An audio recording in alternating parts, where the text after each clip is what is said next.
देश को जवाब दो में आपका एक बार फिर स्वागत है। बातचीत के सिलसिले को जोड़ने के लिए एक बार फिर से मैं हाजिर हूं और आज का जो प्रोग्राम है इसमें खास तौर से जो पार्टी होती है वो जो कुछ प्रमुख सवाल होते हैं हफ्ते भर के उसको लेकर सामने मौजूद रहते हैं और प्रमुखता से उस सवालों को उठाते हैं। जी आज जो हमारे मेहमान हैं उनसे पहले हम तारुफ कराएं उससे पहले नज़र डाल लेते हैं कि आज का जो सेंटर पॉइंट है बातचीत का जो सिलसिला जिससे जुड़ने वाला है वो क्या है। पहले इस पर नजर फिर आते हैं मेहमानों की तरफ। जो हमारे यहाँ डर रहे हैं उनको बाहर निकालो, चलो भैया जाओ आरएसएस के हो जाओ, भागो मजे लो, नहीं चाहिए, जरूरत नहीं है तुम्हारी, हमें निडर लोग चाहिए, ये हमारी आइडियोलॉजी। और बहुत सारे लोग हैं जो डर नहीं रहे कांग्रेस के बाहर है, वो सब हमारे हैं, उनको अंदर लाओ। निडर रहना कांग्रेस की विचारधारा या उनका सोच, पार्टी छोड़ने वाले आरएसएस के लोग, ये बात है उन्होंने कही और आज का प्रमुख मुद्दा ये है। लेकिन उत्तर प्रदेश से लेकर कर्नाटक, कर्नाटक से लेकर महाराष्ट्र और महाराष्ट्र से लेकर पंजाब, तमाम सारी, और राजस्थान क्यों छोड़ दूं मैं, तमाम जगह राजनीति बहुत गर्म है। पॉलिटिकल कॉरिडोर्स में तमाम चर्चा है, क्या होगा कैसे होगा सब कुछ मिला के आज बात होगी देश को जवाब दो में। हमारे साथ जो मेहमान मौजूद हैं उनसे हम तारुफ करा देते हैं, परिचय करा देते हैं। अनिला सिंह जी बीजेपी का पक्ष रखने के लिए हमारे साथ मौजूद हैं, बहुत बहुत शुक्रिया अनिला जी। साधना भारती कांग्रेस का पक्ष रखने के लिए मौजूद हैं, बहुत बहुत शुक्रिया, thank you so much. Doctor Aziz Khan साहब दिख रहे हैं मुझे समाजवादी पार्टी का पक्ष रखने के लिए, बहुत बहुत शुक्रिया, thank you so much. Shivam Tyagi Meerut से जुड़ रहे हैं, राजनीतिक विश्लेषक हैं, हमारे साथ जुड़े हैं, बहुत बहुत शुक्रिया, थैंक यू सो मच। और मेहमान हमारे साथ रूबरू होंगे तब मैं आपका उनसे भी परिचय कराऊंगा। हम कोशिश करते हैं कि पहले एक ओपनिंग रिमार्क सबका आ जाए, उसके बाद बहस को आगे बढ़ाया जाए या बातचीत के सिलसिले को जोड़ा जाए। सबसे पहले जो बात आज आई है, हमें पार्टी में निडर लोग चाहिए।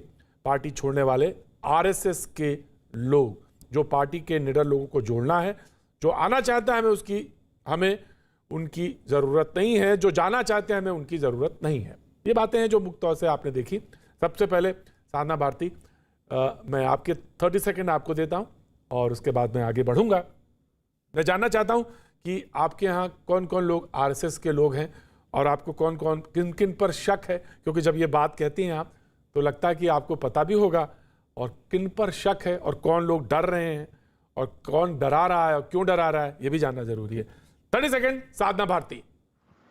जी आदरणीय प्रतीक जी, सबसे पहली बात तो ये देखिए, हिंदुस्तान में दो विचारधाराएं हैं, एक तो है गॉडसेवादी विचारधारा, दूसरी है गांधीवादी विचारधारा। गॉडसेवादी विचारधारा हमेशा तोड़ने का काम करती है क्योंकि वो नफरत, द्वेष और घृणा के बजाय गरीबी का नया हिंदुस्तान चाहती है। और जो गांधीवादी विचारधारा है वो एकता, समता और समरसता के बल पर हम तिरंगे की आन बान और शान चाहते हैं। तो राहुल गांधी जी ने सिर्फ इतना ही कहा है कि जिन लोगों को आरएसएस की विचारधारा से जो ओतप्रोत है वो लोग पार्टी से दूर रहे ना आए। हम तो शुरू से आरएसएस वादी विचारधारा, गॉडसेवादी विचारधारा के विरोधी रहे और आज भी है, क्योंकि देश को तोड़ने का काम हम नहीं चाहते कि हो। लेकिन भारतीय जनता पार्टी का एकमात्र उद्देश्य जो रहता है वो जाति, धर्म, संप्रदाय में चाहे फूट डालो, शासन करो की नीति अपनाओ और चुनाव में वोट बटोरने की राजनीति लो को अपनाओ और सत्ता की खुरचन को चाटो, बस इतना ही काम है इनका। तो हमने तो सिर्फ यही बात कही कि हमें निडर लोग चाहिए जो गांधीवादी विचारों से ओतप्रोत रहे, गॉडसेवादी विचारधाराओं से दूर रहे। पार्टी के अंदर जितने लोग हैं जो गांधीवादी विचारधारा को मानते हैं वो पूरी निडरता के साथ और ताकत के साथ खड़े और अपनी आवाज को उठा रहे हैं। उन्होंने कहा जो लोग चले गए उनके अंदर थी गॉडसेवादी विचारधारा, तो चले गए जो मानते थे उनको। राइट। साधना जी एक बार और बता दीजिए, क्योंकि मुझे राजनीति थोड़ा कम समझ में आती है, ये गोडसे विचारधारा वाले कौन है, जरा नाम लेकर बता दीजिए। राजनीति थोड़ा कम समझता हूँ और जो लोग कम समझते हैं उन्हीं की तरफ मैं भी हूँ, तो पूछ लेता हूँ कौन है ये गोडसे विचारधारा वाले। गॉडसेवादी विचारधारा के वही लोग हैं जिन्होंने गॉडसे को देशभक्त कहा और देशभक्त कहने वाली को संसद में बिठा दिया। प्रज्ञा सिंह ठाकुर ने क्या कहा था, गॉडसे को देशभक्त बताया। ठीक है, बस क्लियर हो गया, क्लियर हो गया जी, बिल्कुल क्लियर हो गया। और जो गॉडसे को मानते थे वो छोड़ के चले गए, यानी ये सिंधिया जी की तरफ इशारा आपने कर दिया जी। और जो गए अभी उत्तर प्रदेश से उनकी तरफ भी इशारा कर दिया। ठीक है, मैं आपकी बात ले ली, मैंने आपको 30 सेकेंड्स दिए। अनिला जी 30 सेकेंड्स आपके जवाब देने के लिए। देखिए, हमारी विचारधारा यानी कि आरएसएस की विचारधारा क्या है वो तो साधना जी ने बहुत लंबे चौड़े शब्दों में यहाँ पर बता दिया। गोडसे की विचारधारा, इसकी विचारधारा, उसकी विचारधारा। कांग्रेस की विचारधारा किससे प्रेरित है? थियोसॉफिकल सोसाइटी से, अंग्रेजों से। अंग्रेजों ने नींव रखी थी ना कांग्रेस पार्टी की, और जिसने उनकी विचारधारा को नहीं माना उनको निकाल कर फेंक दिया गया या उनका कद छोटा कर दिया गया। कि इसीलिए जवाहरलाल नेहरू जी को प्रधानमंत्री बनाया गया था, पटेल जी को नहीं बनाया गया था? उत्तर देंगी क्या साधना भारती जी? हमने तो किसी की भी अगर विचारधारा मानी वो भारतीय था, और भारतीयता से ओतप्रोत है। मैं आपके बीच में नहीं बोली। हाँ, बीच में नहीं, उसके बाद जब डिबेट ओपन हो जाए, साधना डिबेट ओपन हो जाए, उसके बाद डिबेट ओपन हो जाने दीजिए, उसके बाद आप बोल सकते हैं। एनी साहब मैडम की सबकी विचारधारा से ओतप्रोत है कांग्रेस। जो उनका पॉलिटिकल वर्टिकल था वो उन्होंने कांग्रेस के रूप में भारत में स्थापित किया। ये मैं नहीं, ये पूरी दुनिया जानती है अच्छी तरीके से। और उस राजनीतिक दल के द्वारा किस प्रकार से भारत की राजनीति में उन्होंने हिस्सेदारी करी और फिर भारत के टुकड़े करवाए, और फिर भारत में कौन प्रधानमंत्री होगा ये भी तय किया गया, जबकि मैक्सिमम वोट सपोर्ट जो थी वो पटेल जी के लिए थी, वल्लभ भाई पटेल जी के लिए थी। परंतु फिर भी जवाहरलाल जी को बनाया गया क्योंकि अंग्रेज चाहते थे। तो अंग्रेजों से तो हम प्रेरित बिल्कुल भी नहीं है। अखंड भारत का सदैव सपना देखा है, भारत के लिए कार्य किया है, और सदैव जहां जहां आवश्यकता पड़ी वहां पे आपको स्वयंसेवक खड़े हुए दिखाई दिए होंगे।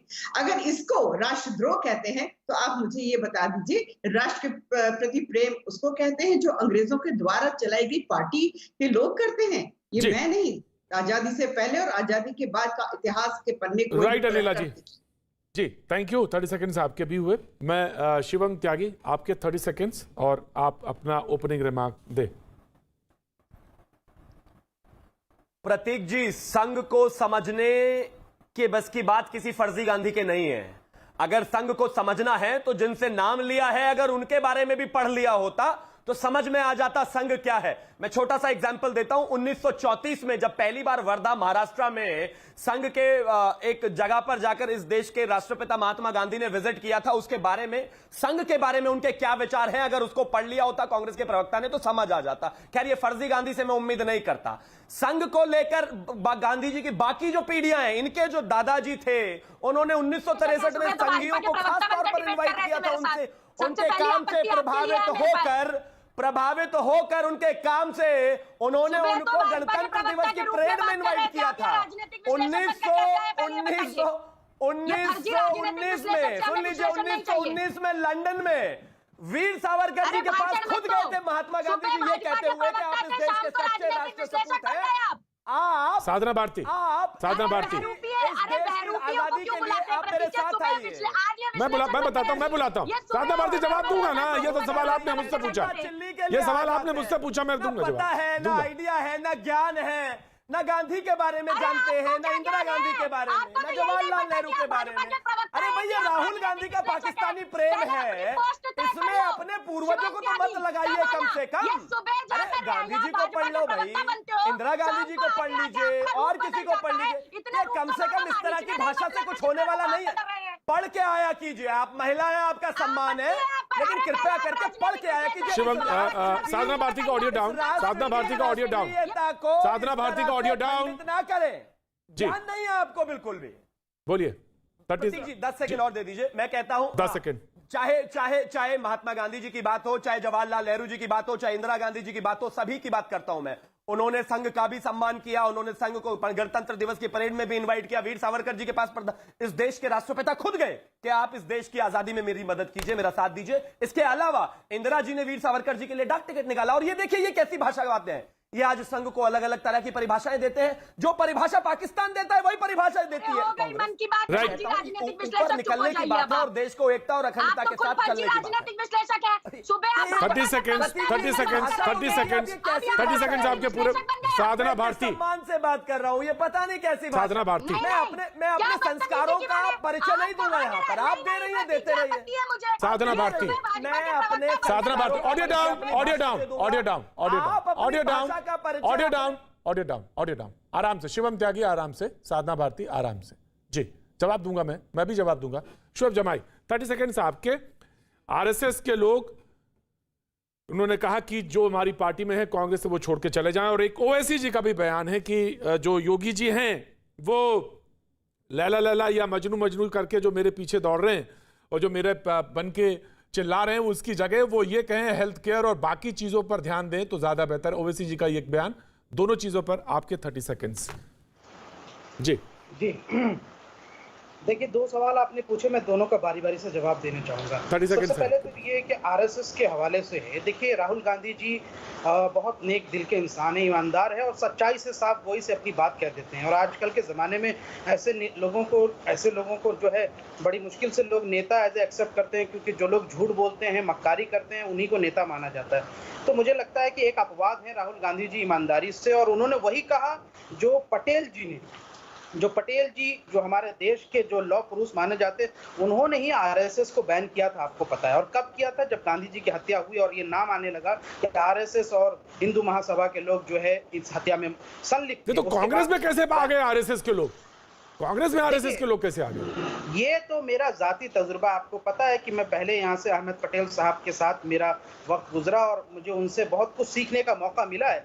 और उसी जमाने में मेरा अपना खुद का मुशाहिदा है कि बहुत सारा आरएसएस के लोग ये कहते हुए मैंने सुना है कि अरे मैं तो राहुल जी से कहता हूँ कि मुसलमानों का साथ छोड़ दें और ये ऐसे वैसे यहाँ से तो इस तरह के लोग होते हैं। और राहुल गांधी जी ने बहुत सही कहा है कि ऐसे आरएसएस के लोग, अभी बहुत करंट एग्जाम्पल है हेमंत विश्व शर्मा, कांग्रेस ने उनको यहाँ से जन्म दिया, आसाम में सीएम बनने लायक बनाया, इतना बड़ा नेता और चेहरा बने।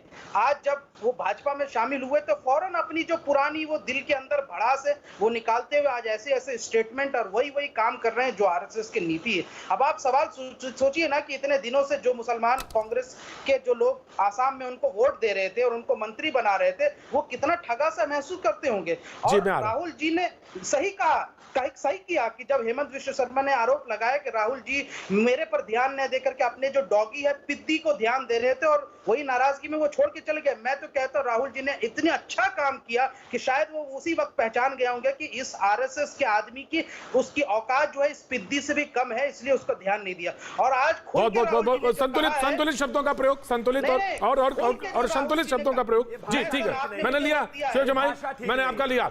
बहुत संतुलित, बहुत संतुलन के साथ, बहुत संतुलन के साथ। जी शुएब जमाई मैंने लिया, मैं आपके पास आऊंगा। अरे हेमंत बिश्वा शर्मा अगर नेता नहीं थे और वोट बैंक कांग्रेस का था तो जीते क्यों नहीं कांग्रेस? 2016 में कैसे हार गए आप अगर कांग्रेस के वोटर थे तो? 2021 में कैसे हार गए आप? अगर कांग्रेस का वोटर था तो हेमंत बिश्वा शर्मा जीते कैसे? अरे थंपिंग मेजॉरिटी से जीते भाई। वो वोट बैंक हेमंत बिश्वा शर्मा का था, कांग्रेस का नहीं था। कांग्रेस का होता तो कांग्रेस सरकार बना लेती वहां पर। किसी पे व्यक्तिगत हमला नहीं, व्यक्तिगत हमला नहीं, अनलेस अंटिल उसके ऊपर पॉइंट आउट किया गया हो। ऐसे ही बढ़ता रहेगा। राइट, मैं दोनों को रोक रहा हूं। 30 seconds. Doctor Aziz Khan, Samajwadi party, दोनों जिस बात को लेकर गए ओवैसी के बयान पर और कांग्रेस का, जी आपकी अपनी बात, 30 सेकंड्स। देखिए प्रतीक भाई, जहां पर लैला मजनू की बात हो, जो पार्टी लैला और मजनू की बात करती हो, आप बताइए वो राजनीतिक पार्टी देश के लिए कितना गंभीर हो, ये मेरे ख्याल से हम सब समझ सकते हैं। मैं आज इस पे कुछ इस बात का जो जवाब देना चाहूंगा, कुछ शेर से जवाब देना चाहूंगा। वो मैं कहना चाहूंगा इन सारे लोगों के लिए कि तुम फसादात के मंसूबे बनाते क्यों हो? कौम को बांटकर आपस में लड़ाते क्यों हो? तुम भी महफूज ना रह पाओगे नादानी में, आग के शहर में बारूद बिछाते क्यों हो? तो ये इशारा किसकी तरफ है, ये क्लियर कर दीजिए, क्योंकि बहुत क्लियर नहीं है। आपने लैला मजनू वाली बात कही, वो तो ओवैसी जी की तरफ जाती है, तो क्लियर कर दीजिए। देखिए प्रतीक भाई, जनता समझ गई, मुझे कुछ बताने की जरूरत नहीं है। हम अपनी विचारधारा को बताना चाहेंगे।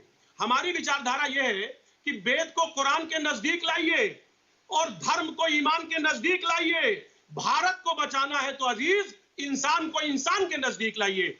हम चाहते हैं, हम लोग, हम माने ये भारतवर्ष, ये देश, ये प्रदेश चाहता है कौमी एकता, और ये धार्मिक उन्माद पैदा करने वाले लोगों को वो पसंद नहीं करता है।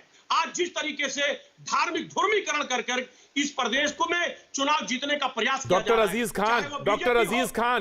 अजीज खान, उन्होंने कहा कि आप इतने सालों तक सत्ता में रहे, एक आदमी उप मुख्यमंत्री नहीं बना पाए मुसलमान। वो तो सामने खुलेआम बोलते हैं आपसे, तो आप चाहे जितना कहते रहिए। देखिए प्रतीक भाई, तेलंगाना में फुल फ्लैश इनकी राज है, इनकी राजनीतिक वर्चस्व है। ये वहां पे मुख्यमंत्री की दावेदारी क्यों नहीं किया, वहां मुख्यमंत्री इन्होंने क्यों नहीं बनाया।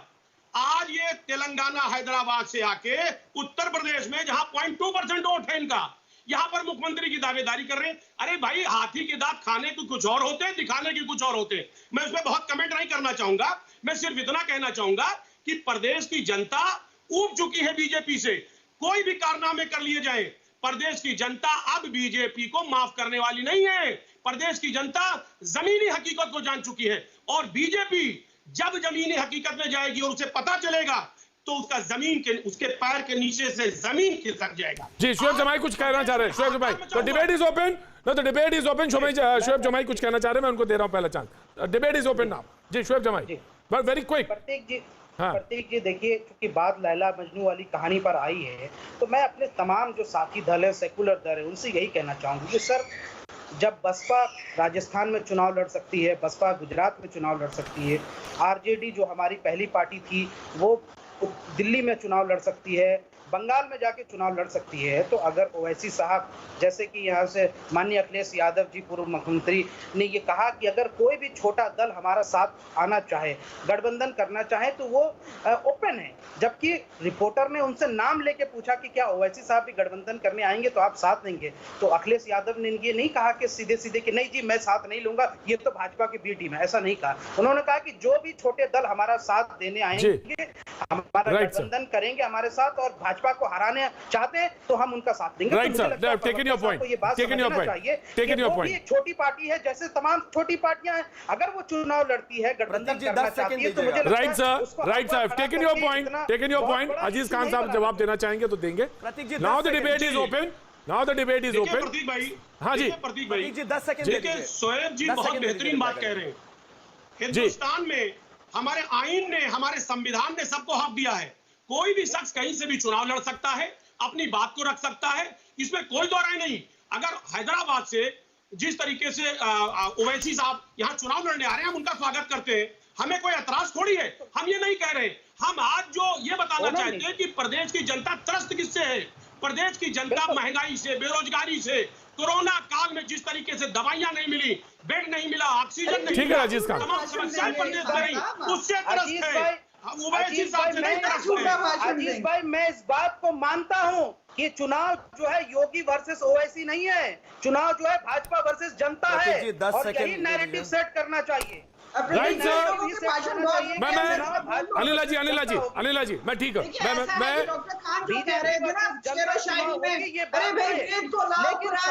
Right sir. ऑडियो सारी डाउन, सारी ऑडियो डाउन, सारी ऑडियो डाउन, सारी audio down, audio down. Now the debate is open. मैंने आपका पॉइंट ले लिया, डॉक्टर अजीज खान आपका भी ले लिया, और मैंने आपका भी शुएब भाई आपका भी ले लिया। अब डिबेट ओपन है। मैं ये कोशिश ये रहनी चाहिए कि व्यक्तिगत हमले ना हो। कौन, साधना भारती, मैं आपकी पॉइंट आउट करके कह रहा हूं कि किसको बुला लिया, कौन आ गया, कैसे आ गया। ये मेरे मेहमान हैं, 100 बार बुलाऊंगा, 50 बार बुलाऊंगा, 1000, 10,000 बार बुलाऊंगा। जैसे आप सम्मानित हैं वैसे शिवम त्यागी। अगर विचारों से डर लगता है, सुन लीजिए साधना भारती, साधना भारती, विचारों से डर लगता है, जवाब साधना भारती, ऑडियो डाउन साधना भारती जी की। साधना भारती जी, सम्मानित हैं आप, बहुत सम्मानित हैं, सम्मान के साथ सुनिए। अगर विचारों से डर लगता है, विचार से, तर्क से डर लगता है, तो डिबेट फिर नहीं है, कोई और चीजें होगी। लेकिन अगर तर्क का जवाब तर्क से है तो सुनिए बहुत आराम से। 30 second Sadhana Bharti. Now your debate is open. Sadhana Bharti, अब आपको ही पहला मौका, बताइए आरएसएस के लोग कांग्रेस में कैसे पहुंच गए। मैं आ रहा हूं नीला जी, आरएसएस के लोग कांग्रेस में कैसे पहुंच गए। और सवाल यह कि घर अपना नहीं संभाला गया, जब अपना ही घर नहीं संभाला गया तो फिर छोड़ के जाने लगे लोग को आरएसएस कैसे बोल दिया, यह सवाल है जी। अब आप बोलिए, अब आपका है डिबेट। जी आदरणीय प्रतीक जी, सबसे पहली बात अनिला सिंह जी की कुछ बातों का जवाब दूंगी। उन्होंने कुछ प्रश्न उठाए, उन्होंने कहा कि हमारी क्या विचारधारा है वो बता दूं। तो मैं पूछती हूँ इनसे कि इनकी क्या विचारधारा है। क्या इनकी ये विचारधारा है कि इनके आरएसएस ने कभी तिरंगा नहीं फहराया? इनकी ये विचारधारा है कि अंग्रेजों से माफी मांगी इन लोगों ने, आजादी के आंदोलन में उंगली तक नहीं कटवाई? ये इनकी विचारधारा है। और आरएसएस के लोग कह रहे स्वयंसेवी, तो ये स्वयंसेवी कहाँ सो रहे थे कोरोना काल में? चंदा चोरी कर रहे थे कोरोना काल में, चंदा चंपत घोटाला करा रहे थे, तब सब गायब थे कोरोना कोरोना के काल में मात्र भ्रष्टाचार चल रहा था। और दूसरी बात मैं प्रश्न उठाना चाहती हूँ कि राष्ट्रभक्ति का सर्टिफिकेट हमें गॉडसे को देशभक्त बताने वालों से नहीं चाहिए। तो आप राष्ट्रवाद पे ज्यादा भाषण और मन की बात ना किया करें। 50 बार कह चुकी हूँ, फिर कहूंगी, जन की बात करने की हिम्मत दिखाइए तो अच्छा लगे। दूसरी चीज मैं कहना चाहती हूँ कि आप कह रहे हैं कि लड़ाई झगड़ा किसमें नहीं चल रहा। यहाँ नरोत्तम मिश्रा शिवराज सिंह चौहान का लड़ाई झगड़ा मध्य प्रदेश में खुला है। उत्तर प्रदेश के अंदर योगी आदित्यनाथ और उनके डिप्टी सीएम, उनके विधायक खुद उनका विरोध करते नजर आते हैं। खुद पिछड़े वर्ग की राष्ट्रीय पिछड़ा वर्ग आयोग ने रिपोर्ट जो सौंपी, उसके लिए खुद इनके विधायक पत्र लिख रहे हैं। तो आज सवाल ये है, कहां सिर्फ फुटबॉल नहीं है, इनके घरों में लड़ाई है, ये दबाते हैं। हमारी पार्टी में लोकतंत्र है, हम आवाज उठाते हैं, उसके लिए उसका निराकरण। राइट साधना, राइट साधना भारती, राइट, मैं आ रहा हूं। राइट साधना भारती, मैं आ रहा हूं। अनिला जी आप जवाब देंगी, आप बिल्कुल जवाब देंगी, आप वेट करिए जी। शिवम त्यागी जी हाथ उठा रहे हैं। शिवम त्यागी जी मैं आपको देता हूं, लेकिन जैसा उन्होंने कहा कि किसके घर में सिर्फ फुटबॉल नहीं है, सिर्फ अनिला जी आ रहा हूं, वेट करिए, मैं आ रहा हूं। आप बहुत सब्र के साथ सुन रही हैं, मैं आ रहा हूं। उन्होंने कहा किसके घर में सिर्फ फुटबॉल नहीं है, तो लेकिन सड़क पे सिर्फ फुटबॉल हो और घर के अंदर हो, कुछ फर्क लगता है। लेकिन बहरहाल शिवम त्यागी, बोलिए सर, इसको निपटा देता हूं मैं 30 सेकंड में।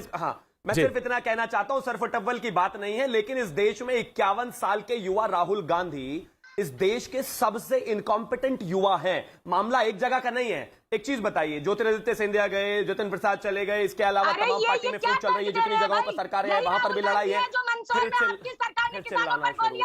मुझे समझ में नहीं आता कि लड़ना क्यों जरूरी है, चिल्लाना क्यों जरूरी है।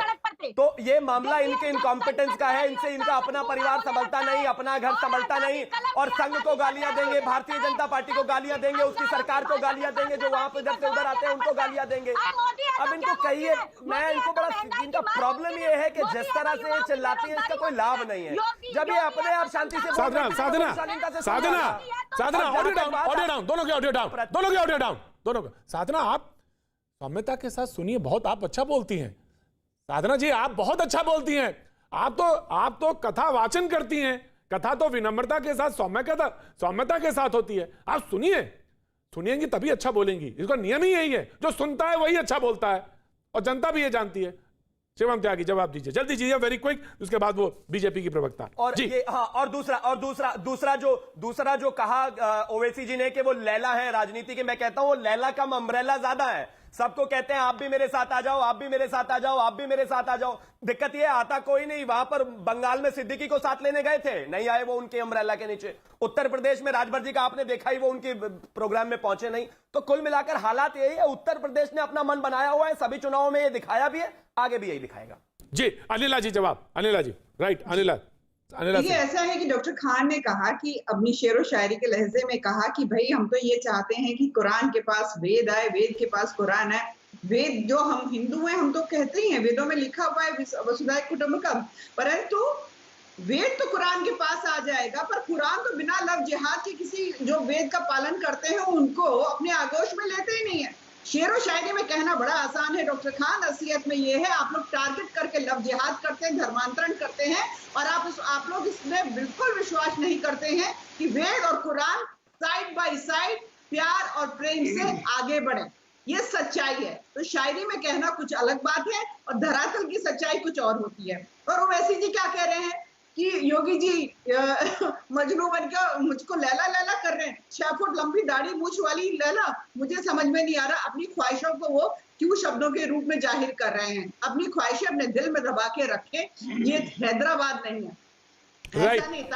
ऐसा नेता जिसकी पकड़ केवल हैदराबाद में ओल्ड टाउन जो है, ओल्ड सिटी जो है, वहां तक सीमित है। और ख्वाब कितने लंबे लंबे देख रहे हैं, अपने को लैला बताकर भी यहाँ पर वोट बटोरना चाह रहे हैं। तो लैला का नाच जो है ना उत्तर प्रदेश में नहीं चलने वाला है। तेलंगाना में जाएं, हैदराबाद के जो ओल्ड सिटी है, पुराना शहर है, जहां इनकी थोड़ी बहुत पकड़ है, वहां तक रखें। सीधी सी बात है। यहाँ योगी जो है, योगी का अर्थ क्या होता है? योगी का अर्थ जिन लोगों को नहीं पता है वो इस प्रकार की गंदी भाषा का प्रयोग करते हैं। दिन से रात हो जाती है, दिन ब दिन, चाहे सप्ताह हो चाहे साल हो, 7 to 24 जो काम कर रहे हैं, धरातल पे कार्य कर रहे हैं। जी अनिला जी, राइट। डॉक्टर अजीज खान, आप बहुत पहला पोर्शन आप जवाब देंगे, दूसरा पोर्शन शोएब जमाई जवाब देंगे, लेकिन एक छोटा सा ब्रेक मैं चाहता हूं। ब्रेक के बाद मैं हाजिर होता हूं। मुझे मालूम है ब्रेक पे थोड़ा सा कंटिन्यूटी ब्रेक होती है, लेकिन मैं तुरंत हाजिर होता हूं।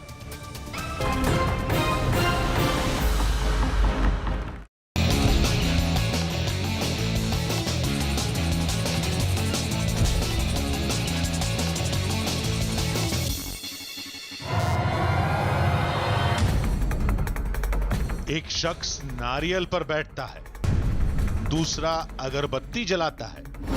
जहां भी जमीन के नीचे पानी मिला, नारियल घूमने लगता है। एक बाबा के अद्भुत चमत्कार की। देश को जवाब दो में आपका एक बार फिर स्वागत है। बातचीत के सिलसिले को जोड़ने के लिए एक बार फिर से हाजिर है और सीधे डॉक्टर अजीज खान आपको जवाब देना था और शोएब जमाई दूसरे हिस्से का जवाब था। वेरी क्विक, आप दोनों लोग जवाब दें, उसके बाद मैं आगे बढ़ता हूं। जी देखिए प्रदीप जी, अभी जैसे मैंने धार्मिक एकता की बात की, किस तरीके से अनिला जी को बड़ी तकलीफ हो गई। ये नहीं चाहती है धार्मिक इत्तेहाद हो इस मुल्क में। मैं आपको बताना चाहूंगा कि भागवत जी बड़ी मुश्किल से 95 साल के बाद आरएसएस को समझ में आया था कि साहब हिंदू और मुसलमान का डीएनए एक है। लेकिन मुझे यह लग रहा है कि अभी बीजेपी के नेताओं को समझ में नहीं आ रहा है। जैसे साक्षी महाराज, गिरिराज सिंह और साध्वी प्रज्ञा, इन सबको समझ में नहीं आया था।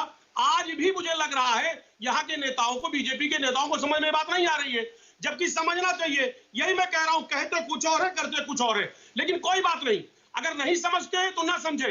देश को जवाब दे। बेरोजगारी पर, महंगाई पर जिस तरीके से प्रदेश की जनता त्रस्त है, हम चाहेंगे कि उस पर ये जवाब दे। आज तेल 100 के पार हो गया है, पेट्रोल आज 200 रुपए किलो सरसों हो गया है, क्यों? इस पर जवाब दे। एक बड़ा अहम सवाल इनसे मैं आज रखना चाहता हूं कि जिस तरीके से पिछड़े समाज का बड़ा इन्होंने उस पर बड़ा क्रेडिट लेने की कोशिश की। 27 मंत्रियों को ओबीसी समाज के अभी केंद्र सरकार ने बनाया। मैं जानना चाहता हूं कि मेडिकल एंट्रेंस नीट में ओबीसी समाज का जो 27% आरक्षण था वो अभी समाप्त कर दिया 2017 से। यह बीजेपी का असली चेहरा है। दूसरी बात, 69,000 शिक्षकों की भर्ती हुई, केवल 4% पिछड़े समाज के लोगों को दिया गया, 23% उनका गायब कर दिया गया। ये पिछड़ा आयोग ने राइट सर। सर एक सवाल सर, प्रतीक जी 10 सेकेंड, बड़ा इंपॉर्टेंट मामला है। सरकारी वकीलों की भर्ती हुई उत्तर प्रदेश में, पिछड़े समाज को गायब कर दिया इन्होंने। बांदा यूनिवर्सिटी में 16 प्रोफेसर की भर्ती हुई, राइट सर, ठाकुरों की हुई, राइट सर, और उसके बाद 5 सवर्ण की हुई। पिछड़ा समाज कहां गया? ये राइट सर। दिखाते कुछ और हैं, करते कुछ और हैं। पिछड़े समाज का जो अनिला सिंह जी जवाब दीजिए। अनिला जी करीब में आ रहा हूं, शोएब आ रहा हूं, शोएब जमाई आ रहा हूं। अनिला सिंह जी जवाब देना चाहती हैं। जी अनिला। देखिए, सबसे पहली बात तो ये है कि डॉक्टर खान को समझ लेना चाहिए कि यादव जी की पार्टी का मतलब ये नहीं होता है कि ओबीसी मतलब केवल और केवल यादव। और सबसे बड़ी बात ये है कि यहाँ पर कोई भी सरकार होगी, उसको ये देखना होगा कि वो सबके लिए बराबर हो, चाहे वो अगड़े हो, चाहे वो पिछड़े हो, चाहे वो दलित हो, चाहे वो हिंदू हो, चाहे वो मुसलमान हो। पर दुर्भाग्यवश यादव जी की पार्टी को केवल पिछड़ों में केवल और केवल यादव नजर आते हैं। बीजेपी ने आरक्षण खत्म कर दिया। शांत बोलिए रहिए, ना अब आप खुल शांत करके, रहिए, मुझे बोलने दीजिए। मैं सच्चाई बोलिए खुल करके कि आरक्षण खत्म, पिछड़े समाज का आरक्षण खत्म। जो भागवत जी ने बिहार में कहा था, बिहार में आराम से अनिला जी को बोलने दीजिए। अजीज जी, अनिला जी को बोलने दीजिए। अनिला जी को बोलने दीजिए। मुझको मालूम है किस जाति को कितना क्या पढ़ाया गया, केवल और केवल जवाब दे अनिला सिंह, अगर पिछड़े वर्ग की इतनी बात कर रही है तो मुसलमानों का लोग पिछड़े वर्ग के थे। और मैं पूछना चाहती हूँ कि एक महिला बीडीसी की रक्षा करते हुए साधना आ रहा हूं मैं। साधना भारती, साधना ऑडियो डाउन, साधना भारती ऑडियो डाउन। बड़े एडवोकेट हैं, कौन से वाले? पसमांडा के, अशरफ के, कौन से मुसलमानों के? तमाशा बना के रखा हुआ है। मुसलमानों के बारे में जानकारी तक नहीं है। उत्तर प्रदेश के मुसलमानों को खिलौना बना के रखा हुआ है। मुसलमानों को केवल आप दिखा दें कि भारतीय जनता पार्टी जो है इस्लामोफोबिक है, आप लोग के साथ नहीं खड़े हो सकते। राइट अनिला जी। मैं गिनाती हूँ कि मुसलमानों के लिए हमने क्या किया है। यादव जी की पार्टी जरा 5 काम गिनवा दे, मैं तो 10 गिनवाऊंगी। केवल ये कहना कि मुसलमान मुसलमान मुसलमान हमारे हैं, राइट अनिला जी, ये बात पूरी हो जाती है। ठीक है, बिल्कुल ठीक कहा जब ये कहा गया कि डीएनए हमारा एक है। जितने से सब कन्वर्ट्स हैं, जो बाहर से आए हुए उनको छोड़ दीजिए। बाहर से आए हुए कितने हैं यहाँ पे पॉइंट्स में? तो जितने यहाँ पे हिंदू कन्वर्ट हुए तो हमारा तो डीएनए एक है ही। परंतु ये है कि आप लोगों को राजनीति के लिए हिंदू और मुसलमानों को अलग अलग करना है। हत्या कर दी गई मायाराम लोधी साधना जी, आ रहा हूँ अनिला जी, आ रहा हूँ जी। शोएब जमाई जी का डॉक्टर खान यादव जी को झूठ फरेब यानी मैं आ रहा हूँ, अजीज साहब आ रहा हूँ, जवाब मौका दूंगा, मैं मौका दूंगा। शोएब जमाई वेरी क्विक, शोएब जमाई जी। अभी भाजपा की प्रवक्ता ये कह रही थी कि डीएनए के बारे में कि डीएनए सेम। मैडम, डीएनए हमारा वाकई में सेम है उनके साथ जो देश की गंगा जमनी तहजीब, देश की एकता, अखंडता और हिंदू मुस्लिम भाईचारे की बात करते हैं। हमारा डीएनए उनके साथ बिल्कुल सेम नहीं हो सकता, जो देश को तोड़ने की बात कर सकते हैं, जो खुलेआम पटौदी में रह करके मुसलमानों को नरसंहार की धमकी देते हैं, और उनका जो समर्थन करने वाले लोग जो खुलेआम पत्रकार दानिश सिद्दीकी के मौत का जश्न मनाते हैं, जो खुलेआम जो है मुसलमान बच्चियों के अपहरण की बात करते हैं, जो खुलेआम मुसलमान बच्चियों के अनिला जी, बोलने दीजिए। बनाते हैं। देखिए, मैंने इनकी बातें सुनी। अनिला जी बोलने दीजिए। शोएब जमाई मैंने इनके बीच में कुछ नहीं बोला था। हाँ ठीक है, बस भाषा मर्यादा का ध्यान रखेंगे, मर्यादा का ध्यान रखेंगे जी, बोलिए। मर्यादा का ध्यान रखें जी बोलिए। प्रतीक जी, क्या हमारा डीएनए उनके साथ मैच कर सकता है जो मुस्लिम बच्चियों के बेचने के लिए एक सुल्ली डील्स नाम का एक ऐप बनाते हैं और कहते हैं कि मुस्लिम लड़कियों की बोली लगाओ, और उसके बारे में कोई भाजपा प्रवक्ता या बीजेपी आरएसएस का नेता नहीं कहता कि इन लड़कों ने गलत किया, और वो सब बीजेपी आरएसएस से जुड़े हुए हैं। क्या उन लोगों के साथ हमारा डीएनए मैच कर सकता है जो खुलेआम पटौदी में महापंचायत? शोएब जमाई जो भी बोलेंगे उसको ऑथेंटिकेट करना पड़ेगा। शोएब जमाई तर्क के साथ और लॉजिक के साथ। शोएब जमाई जो भी बोलेंगे उसका पीछे लॉजिक और उसके पीछे साक्ष्य बहुत जरूरी इंपॉर्टेंट है, वरना जिम्मेदार आप हैं जो बोल रहे हैं। बिल्कुल दूंगा जी। आप देश की जनता को जानना चाहिए कि ये क्या कर रही है भाजपा आरएसएस, ये लोग सुल्ली डील्स नाम से एक ऐप। ठीक है, आगे बढ़िए, उसके आगे बढ़िए। वो कोई अच्छी चीज नहीं जिसको बार बार आप कोट करें, आगे बढ़िए, उसके आगे बढ़िए, मैं उसका जवाब लेता हूँ।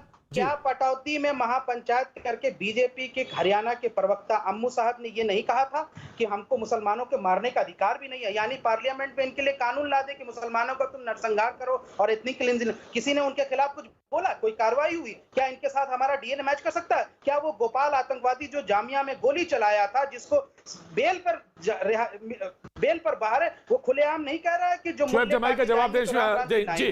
क्या नहीं कहा? शिवम त्यागी ध्यान रखेंगे, मर्यादा का ध्यान रखेंगे। शिवम त्यागी, उसका किसी ने विरोध किया? ऐसे लोगों के साथ राइट शोएब जमाई मैं ध्यान रखूंगा थोड़ा सा जी। शिवम त्यागी जवाब देते समय ध्यान रखेंगे, सबका जवाब मुझे देना है। अम्मू जी का जो भी जिसका भी नाम ये ले रहे हैं, जिसका भी नाम ये ले रहे हैं, प्रतीक जी मुझसे आप पूरी तरीके दुनिया भर की चीजों को रिपोर्ट करने का जी भद्रता की उम्मीद करें, मैं अभद्रता नहीं करता, मुझे सम्मान दे दीजिए जी, मुझे थोड़ा समय दे दीजिए। मैं सबसे पहले कहना चाहता हूं, अजीज और शोएब जमाई जी ने कहा कि एक ने कहा कि क्या गंगा जमनी तहजीब वाले की जो जिम्मेदारी है जो नहीं मानते हम उनको न माने। दूसरा, अजीज जी ने कहा कि क्या गीता और कुरान एक साथ नहीं आ सकते, धार्मिक सौहार्दता की जो बात करें वो साथ नहीं आ सकते, इससे बीजेपी को प्रॉब्लम है। क्या ये सारी जिम्मेदारी भारतीय जनता पार्टी की है? मतलब अखलाक को 1 करोड़ रुपया मिले और ध्रुवराज को मिले 54 और धार्मिक सौहार्दता की जिम्मेदारी हमारी। लव जिहाद का कानून में कन्वर्ट करें आप, महिलाओं को फंसाए आप, और धार्मिक एकात्मता की जिम्मेदारी नहीं बैठे हैं, ध्यान आप रखिएगा। इतना मुझे बताइए, गालियां दे महिलाओं के चीर हरण करें आप, देखिए किस तरह से शब्द को समय में नहीं बोला, इनको मेंटेन कर दीजिए, मैं नहीं चाहता। इनको समझ में क्यों नहीं आता है, चिल्लाना क्यों शुरू कर देते हैं? शोएब जमाई मैं जवाब दूंगा। शोएब जमाई जय श्री राम नारी चरित्र। प्रतीक जी, आप इनको रोकना पड़ेगा। प्रतीक जी, शोएब जमाई ऑडियो डाउन। शिवम एक शब्द का इस्तेमाल आप ध्यान से रख करेंगे, फंसाने और ये सारे शब्द जो हैं, जैसे मैंने उनको रोका, कोई वेबसाइट का कोट कर रहे थे, मैंने कहा मुझे नहीं मालूम कौन सी वेबसाइट है, ना मेरी नजरों से गुजरी है वो, ना मेरी नजरों से गुजरी है, मैं ऐसी कोई चीज ऑथेंटिकेट नहीं करूंगा। देखिए शिवम क्या डिबेट, ऑडियो सारी डाउन। देखिए बहुत बहुत साफ सी बात है, अगर हम समाज में जोड़ नहीं सकते तो समाज में नमक मत डालिए घाव में, बहुत ईमानदारी के साथ कर, चुनाव आएंगे होएंगे सब जो देखेंगे, लेकिन ऐसी चीज नफरत मत फैलाइए। शिवम त्यागी नाउ प्लीज रिस्पॉन्ड, 15 सेकंड।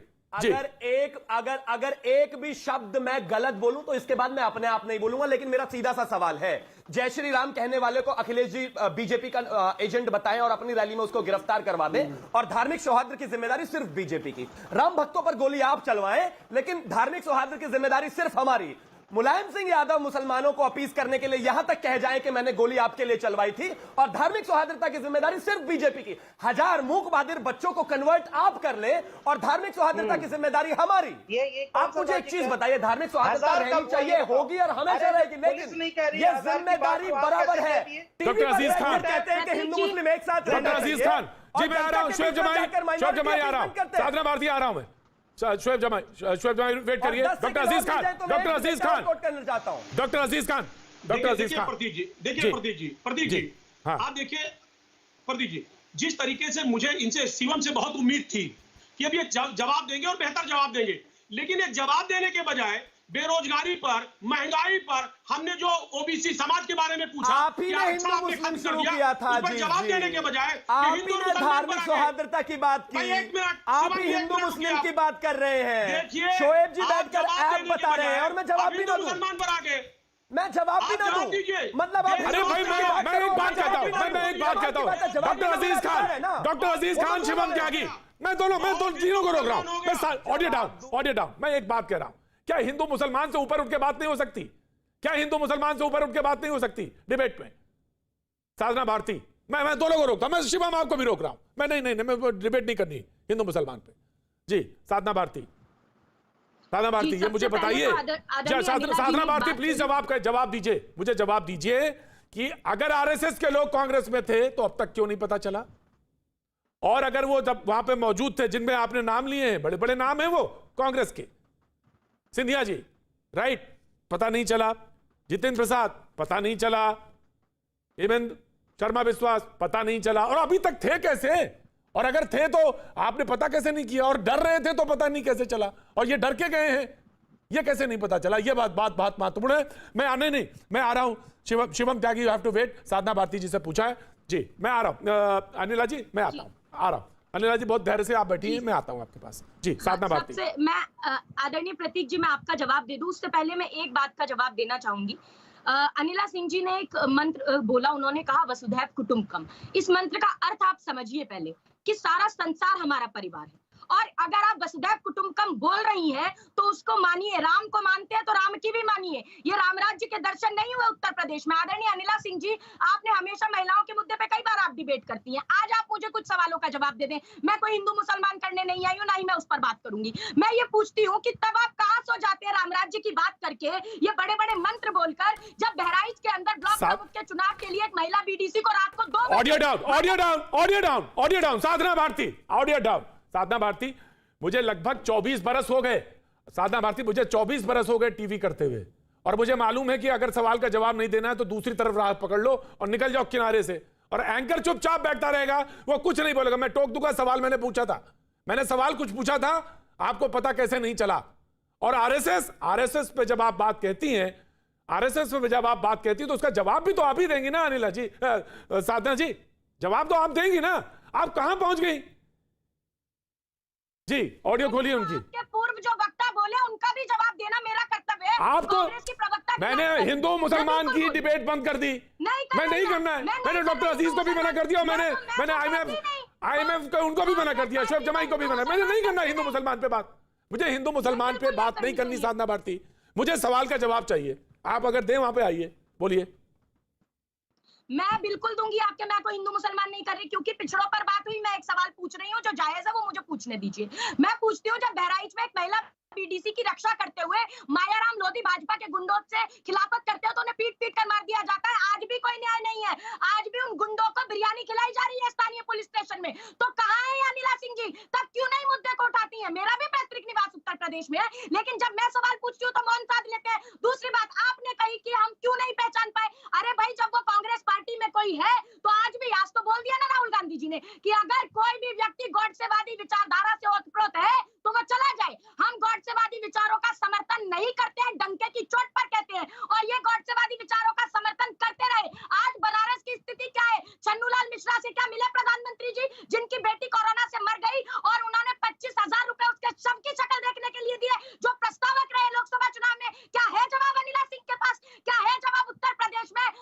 जी शिवम त्यागी, मैं आ रहे हैं अनिला जी आ रहा हूं। Shivam Tyagi please respond, Shivam Tyagi please respond. बहरहाल उन्होंने कहा कि मैं बड़ी शालीनता और सम्मान, मैं बिल्कुल पॉइंट पर ही कहूंगा। जब इन्होंने महिला सम्मान की बात की और तमाम जगहों की बात की और तमाम मुद्दों की बात की, मैं आपसे बड़ी शालीनता से हाथ जोड़कर विनती करता हूं, आप एक काम करिए, एनसीआरबी का डेटा उठाकर देख लीजिए। उत्तर प्रदेश में अगर एक भी महिला के साथ बलात्कार तब तक होता है, सरकारें जिम्मेदार है। शिवम त्यागी, प्रतीक जी देखिए ना इनकी भाषा देखिए आप, मैं क्या कहूं इनको, मतलब आप कोई व्यक्ति क्या कहेगा इस तरह की भाषा को। ये कहते हैं कि डेटा वेटा मत बताइए, ये कहां से लेकर आती है ये तर्क। इनको डेटा नहीं चाहिए, इनको पता नहीं है, इनको झारखंड की हालत नहीं पता, महाराष्ट्र की हालत नहीं पता, राजस्थान की हालत नहीं पता, वहां का डेटा नहीं पता। आके चिल्लाने भर से प्रवक्ता नहीं बन जाते हैं साहब, आपको तथ्यों पर बात करनी पड़ेगी। अरे फिर वही उसी पर आ रहा हूं, लेकिन उसके वक्त एक छोटे से ब्रेक के बाद में फिर हाजिर होता, बने रही हमारे साथ।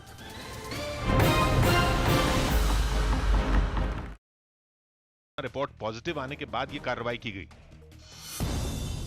नागरिक उड्डयन मंत्री ज्योतिरादित्य सिंधिया ने राष्ट्रपति भवन में राष्ट्रपति रामनाथ कोविंद से मुलाकात की। दिल्ली के पास गाजियाबाद में पुलिस और बदमाशों के बीच एक मुड़ा गया कि इस गाड़ी के जरिए वहां शराब की तस्करी की जा रही थी, जिसके बाद देश को जवाब दो में आपका एक बार फिर स्वागत है। मैं नाम पढ़ देता हूं तो ऑर्डर में रहेगा, तो जिससे कि कोई बीच में नहीं बोलेगा और बहुत अच्छा हो जाएगा। सबसे पहले मैं अनिला जी आपसे ओपन करना चाहता हूं, साधना जी मैं उसके बाद आपके पास आ जाऊंगा, जिससे बीच में कहीं कोई दिक्कत आएगी नहीं।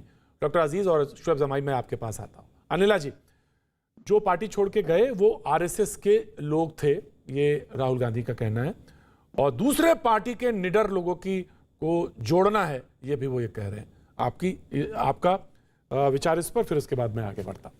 देखिए ये राहुल गांधी जी का ये जो बयान है ना, अपने आप में बेहद इमेच्योर्ड में इसलिए कहूंगी कि आपके परिवार से अगर कोई छोड़कर बाहर जाता है, वो भी अगर सीनियर लीडर्स कोई हो जिनका पॉलिटिकल हिस्ट्री जुड़ी हुई हो आपकी पार्टी से और शुरू से आपकी पार्टी में रहे हो, आपको ये कहना कि वो आरएसएस की मानसिकता, अगर वो आरएसएस को सपोर्टर थे तो इतने दिन से आपकी पार्टी में थे और आपको पता ही नहीं चला, तो सीधी सी बात है जो ये बयानबाजी वो कर रहे हैं, मुझे लगता है थोड़ा सोच कर करें तो बेहतर होगा।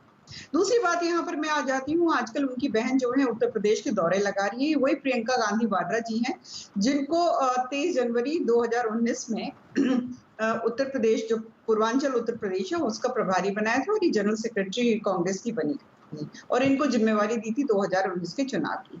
ठीक है, 80 में से 67 सीट्स पे कांग्रेस लड़ी थी, 63 सीट्स पे इनकी जमानत जब्त हुई थी, केवल एक सीट रायबरेली जो है वो ये जितवा पाई थी, जो इनकी माताश्री की सीट है। इनके भाई भी हार गए थे अमेठी से। बाहरने के बाद इन्होंने उत्तर प्रदेश को नीचा दिखाया, जाकर कहा केरला में ये कह के कि उत्तर प्रदेश में पॉलिटिकल मेच्योरिटी नहीं है, केरला के दक्षिण के लोगों में पॉलिटिकल मेच्योरिटी मिलती है। ऐसा प्रदेश जिसने पता नहीं कितने यहाँ प्रधानमंत्री दे दिए, ऐसे प्रदेश को उन्होंने जाकर कहा कि हमारे अंदर पॉलिटिकल मेच्योरिटी नहीं। और जब से इनको ये फुल फ्लेजेड उत्तर प्रदेश का चार्ज इनको मिला है, तो अब अक्टूबर 2020 से अब तक का देख लीजिए, 5 या 6 बार ये आई हैं। 6 महीने में एक बार शक्ल दिखाती है, उल्टे सीधे बयानबाजी करती है, फोटो ऑप्टिक्स करती है, उसके बाद ये गायब हो जाती है। और दूसरी बात मैं एक चीज और समाजवादी पार्टी के लिए कह दूं, समाजवादी पार्टी जो कि पाकिस्तान जिंदाबाद के नारे लगाने वाली पार्टी हो, उससे हम क्या सोच सकते हैं? क्या वो हमारे भारत के बारे में कुछ सोच सकते हैं? क्या हमारे राष्ट्र के बारे में कुछ सोच सकते हैं? उधर राहुल गांधी जी वही कहते हैं जो इमरान खान कहते हैं, यहाँ पर समाजवादी पार्टी जो है पाकिस्तान जिंदाबाद के नारे लगवाती है। तो उत्तर प्रदेश की जनता जो है समझदार है प्रतीक जी, कि जो राष्ट्र विरोधी ताकतों के साथ खड़ा होना चाहते हैं, तो क्या वो मेरे उत्तर प्रदेश का भला कर पाएंगे? जी, डॉक्टर अजीज आएंगे आपके पास। डॉक्टर अजीज बिल्कुल आपके पास जवाब लूंगा, साधना भारती पहले। जी, आदरणीय अनिला सिंह जी ने बड़ी अच्छी मन की बात कही, फिर से जन की बात नहीं कही, चलिए मैं कर देती हूँ। देखिए, सबसे पहली बात ये कहते हैं कि मोदी है तो मुमकिन है। मोदी है तो क्या मुमकिन है भाई? मोदी है तो महंगाई की मोदी मार मुमकिन है, मोदी है तो युवा बेरोजगार मुमकिन है, योगी मोदी है तो क्या शमशान के आगे कतार मुमकिन है, योगी है तो पेट्रोल डीजल 100 के पार मुमकिन है, योगी है तो महिलाओं पर अत्याचार मुमकिन है, योगी है तो देश का बंटाधार मुमकिन है भाई, योगी है, मोदी है तो इनके लिए तो उत्तर प्रदेश और देश का बंटाधार बिल्कुल मुमकिन मुमकिन है, लेकिन जो मुमकिन नहीं है अब वो मुमकिन ये नहीं है कि अल्पसंख्यक गांधीवादी, अल्पसंख्यक जो गौडसेवादी हिंदू, अरे आप बीच में मत बोलिए, बौखलाइए मत मैडम, मन की बात मत कीजिए, मन की बात मत कीजिए मैडम। अब की बार अल्पसंख्यक गौडसेवादी हिंदुओं की बातों में बहुसंख्यक गांधीवादी और जी, गांधीवादी नहीं है। बोलने दीजिए अनिला जी बोलने दीजिए, अनिला जी बोलने दीजिए साधना जी। बंटादा बहुत बोल लिया है। दिवाली अपन हो चुका है, आपके बीच में नहीं बोली ना मैं। साधना जी को बोलने दीजिए। बौखला जाती। ये कोई तरीका नहीं है, ये कोई तरीका नहीं है। देश का बंटाधार अरे आपने तो कर दिया, अरे चिल्ला क्यों रही है मैडम? अरे क्यों चिल्ला रही है मैडम? बौखलाइए मत, वसुधा कुटुंबकम को पढ़िए, बौखलाइए मत। अरे आपने हिंदुस्तान में बंटाधार कर दिया, महिलाओं की आवाज उठाने वाली ये बताओ, मायाराम मोदी को न्याय कब मिलेगा? दीपा लोधी को न्याय जी कब जी जी जी मिलेगा? अनिला जी बोलने दीजिए, साधना जी को बोलने दीजिए। भारत जानता है ये हवाबाजी और मन की बात करना बंद करो, मन की बात शुरू करो। कुछ नहीं समझ में आता बोलने से जी। नहीं ये माइक आप खा भी जाएंगी ना लीना सिंह जी, तो अभी गौडसेवादियों की आवाज नहीं बुलंद कर पाएंगी। दूसरी बात, आपने आतंकवाद की बात कही, अगर आप आतंकवाद की इतनी विरोधी हैं तो आतंकवाद की आरोपी जिन्होंने शहीद हेमंत करकरे पर क्या आरोप लगाए और किस तरह बात की, उस प्रज्ञा सिंह ठाकुर को संसद में बिठा दिया। और आज मैं पूछती हूँ कि जिंदा की मजार पर चादर चढ़ाने कौन गया था? कौन गया था? आतंकवादी बताने वाला राज जरा मन की बात कम किया करो, जन की बात शुरू करेंगे तो उत्तर प्रदेश का विकास क्या होता है? ये साधना भारती जी जी जी ठीक है, मैं दोनों को रोक रहा हूं, मैं दोनों को रोक रहा हूं, दोनों को रोक रहा हूं जी। डॉक्टर अजीज खान, बीजेपी की प्रवक्ता ने कहा कि पाकिस्तान जिंदाबाद के नारे लगाते हैं और आप कौमी एकता की बात करते हैं, तो ये तो बेईमानी हो जाती है। डॉक्टर अजीज खान। देखिए प्रतीक भाई, अब मुझे बीजेपी से ये उम्मीद नहीं थी कि बीजेपी इस कदर इस हद तक गिर जाएगी और मुद्दों से भटकाने के लिए इस तरीके का प्रोपेगेंडा रचेगी। ये मुझे इतनी उम्मीद नहीं थी। इंसान गिरता है, जवाब नहीं दे पाता है तो बहाने ढूंढता है, लेकिन पाकिस्तान को बीच में लाके शामिल कर ले, ये वाकई में दुखद है। इनका कोई डिबेट, इनका कोई चुनाव बगैर पाकिस्तान के पूरा नहीं होता। एक बात, मैं 1 मिनट मुझे मौका दे प्लीज, आप बोलेंगे नहीं। दूसरी बात, अभी मैंने सवाल किया था आरक्षण में, भागवत जी ने बिहार में बयान दिया था कि अब आरक्षण खत्म होना चाहिए। मैं अनिला जी से जवाब चाहता हूं, क्या वाकई में बीजेपी आज इस बात पर विचार कर रही है? बीजेपी विचार कर रही है कि आरक्षण खत्म होना चाहिए? भाई चिल्लाएंगे, प्रतीक जी रोकिए आप, प्रतीक जी रोकिए आप, ये तरीका नहीं। जी जी जी जी जी आराम से, ये तरीका नहीं जी अजीज जी जी ये तरीका नहीं है प्रतीक जी अनिला जी ठीक अजीज जी 5 मिनट जी 5 सेकंड। देखिए प्रदीप जी, आपका चैनल बहुत सम्मानित है, बहुत लोग देखते हैं जी, बड़ा संदेश जाता है, बात समझिए आप। हम ये जानना चाहते हैं, क्या आरक्षण की बात जो भागवत जी ने कही थी, क्या बीजेपी उस पर बहस कर रही है? उस पर बहस की बात कही थी कि बहस हो सकती है, बहस शुरू की जानी चाहिए, ये खत्म करनी चाहिए। जी, तो क्या ये वाकई में ऐसा करना विचार चाहिए? किया जाना चाहिए, ये बात कही। दूसरी बात प्रतीक जी, मेरा मोटा सवाल है, कोरोना की तीसरी लहर आ रही है, बीजेपी की क्या तैयारी है? केवल 4.5% double. Shivam Tyagi please respond, मैंने ले लिया। Shivam Tyagi please respond ji. Audio down Shivam Tyagi ji. मैं बड़ी शालीनता से छोटे छोटे पॉइंट में सबको रिस्पॉन्ड करता हूं। प्रतीक जी, वेरी क्विक इन्होंने आरक्षण को लेकर क्या कहा? आरक्षण, हाँ बहुत ठीक है। आरक्षण को लेकर तो बाबा भीमराव अंबेडकर जी ने भी क्या कहा था 1960 को लेकर, वो बात क्लियर है। इसके सरसंचालक जी ने जो कहा वो बात भी बहुत क्लियर है, और बीजेपी का स्टैंड भी ऑफिशियल इसमें बहुत क्लियर है। मुझे लगता है उसमें पढ़ने की जरूरत नहीं है। इंपॉर्टेंट बात, जहां तक बात इन्होंने कोरोना को लेकर कहा, मैं कहता हूं जैसे कि हमारा एक डेमोक्रेटिक कंट्री है, यहां पर सिचुएशंस को देखते हुए राज्यों की भी अपनी जिम्मेदारी समझनी चाहिए। और आखिरकार जो मेन मुद्दा शुरू हुआ था, मैं उस पर आ जाता हूं। जब आप कहते हैं कि आज जो ये हालात है और इसको लेकर जो राहुल गांधी जी ने कॉमेंट किया है, वहां पर देख लीजिए आज इनकी हर यूनिट में प्रॉब्लम है। सिद्धू जी की अमरिंदर से नहीं बनती, वहां खींचतान है। नंबर 2, सचिन जी की सचिन पायलट की मांगों को लेकर आज तक कोई सुनवाई नहीं है। शरद पवार जी आज भी प्रधानमंत्री से मिले हैं। महाराष्ट्र की यूनिट का क्या हाल है आप भी जानते हैं। उत्तर प्रदेश में आज तक नियुक्तियां नहीं हुई। ये आपके घर की लड़ाई है, बेहतर होता। राइट सर, शुक्रिया।